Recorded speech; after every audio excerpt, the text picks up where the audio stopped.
स्वागत है आप सभी का हमारे YouTube चैनल नर्सिंग ज्ञान कोश में। दोस्तों मैं हूं चंदन और आप देख रहे हैं चाइल्ड हेल्थ नर्सिंग से आधारित जो भी fill in the blanks type के ऑब्जेक्टिव क्वेश्चन है उनका एक सीरीज, ठीक, जिसका आज दूसरा भाग है। ठीक है दोस्तों, आशा करते हैं वीडियो पसंद आ रहा होगा। अगर वीडियो पसंद आ रहा है तो चैनल को ज़रूर सब्सक्राइब कीजिए, साथ ही जो लाइक का बटन है उसको भी प्रेस जरूर करें। ठीक है, और वीडियो संबंधित जो भी सुझाव या जानकारी है वो हमारे कमेंट बॉक्स खुला हुआ है, उनमें आप शेयर कर सकते हैं। ठीक है, चलिए आज के वीडियो को शुरू करते हैं। ठीक है, आज का पहला क्वेश्चन है, सूर्य के प्रकाश से डैश विटामिन मिलता है। जो सूर्य का प्रकाश होता है उससे कौन सा विटामिन मिलता है?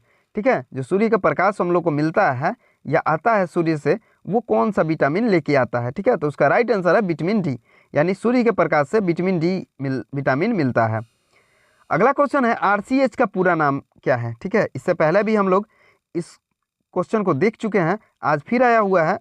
ये क्वेश्चन है आरसीएच। ठीक है, इसका पूरा नाम क्या है? तो इसका राइट आंसर है रिप्रोडक्टिव एंड चाइल्ड हेल्थ। ठीक है, आरसीएच का पूरा नाम रिप्रोडक्टिव एंड चाइल्ड हेल्थ होता है। ठीक है, आगे बढ़ते हैं। अगला क्वेश्चन है, खसरा वैक्सीन डैश महीने की आयु में लगता है। जो खसरा का वैक्सीन है वो किस महीने तक लगाया जा सकता है या किस महीने में लगता है? तो इसका राइट आंसर है 9 से 15 महीने में। ठीक है, जो खसरा का वैक्सीन होता है वो 9 से 15 महीने में लगना चाहिए।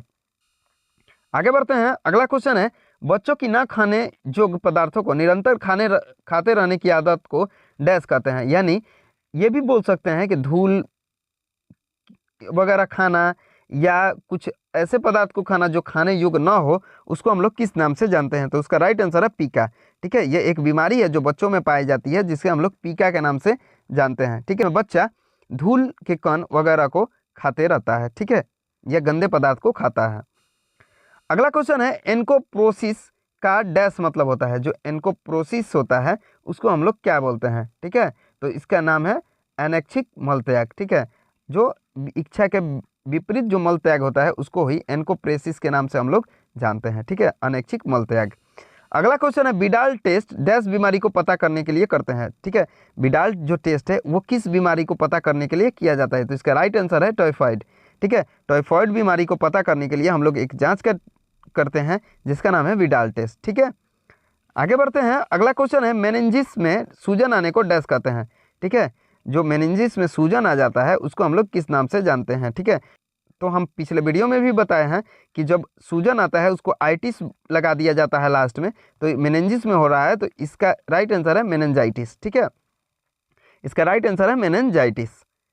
आगे बढ़ते हैं। अगला क्वेश्चन है, डैश बीमारी में हेड सर्कमफेरेंस बढ़ा हुआ होता है। ठीक है, कौन सा ऐसा रोग है जिसमें हेड का जो सर्कमफेरेंस है वो बढ़ जाता है? ठीक है, तो ये एक जलशोधी बीमारी है जिसमें हेड का सर्कमफेरेंस बढ़ा हुआ होता है। ठीक है, इसका राइट आंसर है हाइड्रोसेफलस। ठीक है, हाइड्रोसेफलस कपाल में होने वाला एक बीमारी है जिसमें हेड का सर्कमफेरेंस बढ़ा हुआ मिलता है। ठीक है, अगला क्वेश्चन है, सर्जरी द्वारा अपेंडिक्स को निकालने की विधि को क्या कहते हैं? या ये बोलें कि सर्जरी द्वारा अपेंडिक्स काट कर बाहर निकालने की विधि को क्या कहते हैं?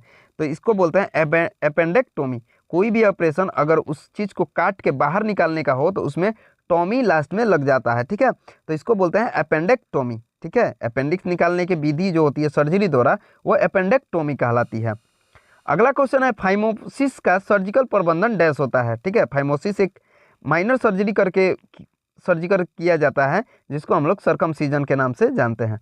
ठीक है, फाइमोसिस का सर्जिकल प्रबंधन जो होता है, ठीक है, सर्जिकल मैनेजमेंट, उसको हम लोग सर्कमसीजन के नाम से जानते हैं। आगे बढ़ते हैं। आज का अगला क्वेश्चन है, पीडीए का पूरा नाम है। पीडीए का पूरा नाम क्या है? ठीक है, तो इसका राइट आंसर है पेशेंट डक्टस आर्टरियस। ठीक है, इसका पूरा नाम है पेशेंट डक्टस आर्टरियस। ठीक है, पीडीए का पूरा नाम पेशेंट डक्टस आर्टरियस होता है।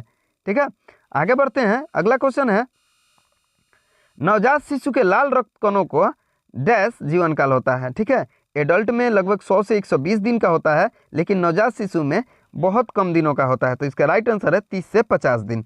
ठीक है, 30 से 50 दिन, ताकि संक्रमण से उसका शरीर लड़ सके। ठीक है, इसीलिए उसका शरीर बहुत जल्दी आरबीसी का फॉर्मेशन करता है। ठीक है, तो इसका राइट आंसर है 30 से 50 दिन। ठीक है, और जब 28 दिन के बाद हो जाता है तो ये बढ़ के 60 से 80 दिन का हो जाता है।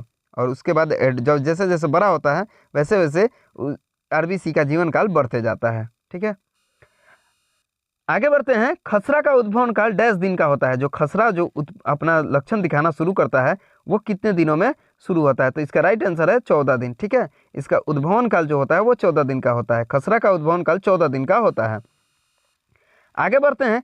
टिटनेस नियोनाटोरम डैश कीटाणु द्वारा होता है। जो टिटनेस रोग होता है वो किस बीमारी, किस रोगाणु द्वारा होता है? ठीक है, तो इसका राइट आंसर है क्लोस्ट्रिडियम टिटेनाई। ठीक है, जो टिटनेस रोग होता है वो क्लोस्ट्रिडियम टिटेनाई के कारण होता है। ठीक है, अगला क्वेश्चन है मंगोलियन बेबी को डैश नाम से जानते हैं। मंगोलियन जो बेबी होता है उसको हम लोग किस नाम से जानते हैं? तो ये एक सिंड्रोम है जिसको हम लोग डाउन सिंड्रोम के नाम से जानते हैं। ठीक है, मंगोलियन जो बेबी होता है उसको हम लोग डाउन सिंड्रोम के नाम से जानते हैं। अगला क्वेश्चन है एंटीरियर फोंटानेल पूर्ण रूप से डैश महीने तक बंद हो जाना चाहिए? ठीक है, एंटीरियर जो फोंटानेल बच्चों में पाया जाता है जन्म से, वो किस महीने तक पूर्ण रूप से बंद होना जाना चाहिए? ठीक है, तो इसका राइट आंसर है 18 महीने तक बंद हो जाना चाहिए। अगला क्वेश्चन है डिप्थेरिया की रोकथाम डैश टीके से की जाती है। जो डिप्थेरिया रोग होता है उसको हम लोग किस टीके द्वारा रोकथाम करते हैं? तो इसका राइट आंसर है डीपीटी। ठीक है, डिप्थेरिया पर्ट्यूसिड टिटेनस। ठीक है, जिसमें 3 टीके का मिला के एक टीका बनाया जाता है। ठीक है, यानी 3 रोगों को लड़ने के लिए एक टीका का निर्माण किया जाता है जिसे डीपीटी बोला जाता है। इसी में डिप्थेरिया के भी रोकथाम के इसमें जीवाणु मौजूद होते हैं। ठीक है, अगला क्वेश्चन है बच्चे का पहला अस्थायी दांत डैश से डैश माह में निकलता है? ठीक है, या किस माह से किस माह तक निकलता है? तो पहला जो अस्थायी दांत यानी दूध का दांत जो होता है वो 6 से 8 महीने में निकलता है। अगला क्वेश्चन है पीईएम का पूर्ण रूप क्या है? ठीक है, पीईएम का पूर्ण रूप क्या है? तो ये एक माल न्यूट्रिशियन का प्रकार है जिसे हम लोग प्रोटीन एनर्जी माल न्यूट्रिशियन के नाम से जानते हैं। ठीक है, जिसमें प्रोटीन की कमी से जो शरीर में कमजोरी आती है, ठीक है, उसी को ही पीईएम के नाम से जानते हैं, प्रोटीन एनर्जी माल न्यूट्रिशियन। ठीक है, आगे बढ़ते हैं। अगला क्वेश्चन है 2.5 kg भार से कम जन्मे बालक को डैश करते हैं? ठीक है, तो इसको लो बर्थ वेट बेबी के नाम से जानते हैं। जो औसत वेट होता है बच्चे का, शिशु का, वो होता है 2.5 kg। ठीक है, जब बच्चा जन्म लेता है तो उसका भार लगभग 2.5 kg के आसपास होना चाहिए। ठीक है, अगर इससे कम हो रहा है लो बर्थ वेट बेबी के नाम से हम लोग जानते हैं। ठीक है, आगे बढ़ते हैं। आज का अगला क्वेश्चन है 6 माह तक शिशु के लिए सर्वोत्तम आहार डैश होता है? ठीक है, पिछले वीडियो में भी हमने बताया था कि 6 महीने तक बच्चे को माँ के दूध के अलावा और कोई भी चीज़ नहीं देना चाहिए। ठीक है, आज का क्वेश्चन है 6 माह तक शिशु के लिए सर्वोत्तम आहार क्या होता है?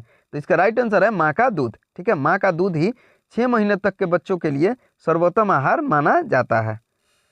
अगला क्वेश्चन है अबगार स्कोर को डैश में विकसित किया गया था? पिछले वीडियो में हमने बताया था कि अबगार स्कोर को विकसित करने वाले कौन थे और किस वर्ष में लागू किया गया था? तो इसका राइट आंसर है 1952। ठीक है, डॉक्टर अपगार ने इसको पहला बार विकसित किया था या पहला बार लागू किया था और उसका राइट आंसर है 1952 में। ठीक है, 1952 ईस्वी में इसको लागू किया गया था। अगला क्वेश्चन है स्तनपान कराने वाली माताओं में डैश का खतरा कम होता है? जो स्तनपान कराती है उसमें उस माताओं में एक ऐसी भी बीमारी होती है जिसका खतरा कम होता है। ऐसे बहुत सी बीमारियों का खतरा कम होता है, लेकिन जो स्तन कैंसर है उसका खतरा बहुत कम हो जाता है। ठीक है, अगला क्वेश्चन है हेपेटाइटिस बी का उद्भवन काल डैश से डैश तक होता है? यानी कब से कब तक होता है? तो इसका राइट आंसर है 2 से 5 महीने तक का। ठीक है, हेपेटाइटिस बी 2 से 5 महीने तक उद्भव होते रहता है। अगला क्वेश्चन है डिप्थेरिया डैश जीवाणु के कारण होता है? जो डिप्थेरिया रोग होता है वो किस जीवाणु के कारण होता है? तो इसका राइट आंसर है कॉर्नीबैक्टीरियम डिप्थेरिया। ठीक है, कॉर्नीबैक्टीरियम डिप्थेरिया नाम करके एक बैक्टीरिया होता है जिसके कारण डिप्थेरिया रोग होता है। ठीक है, आशा करते हैं वीडियो पसंद आया होगा।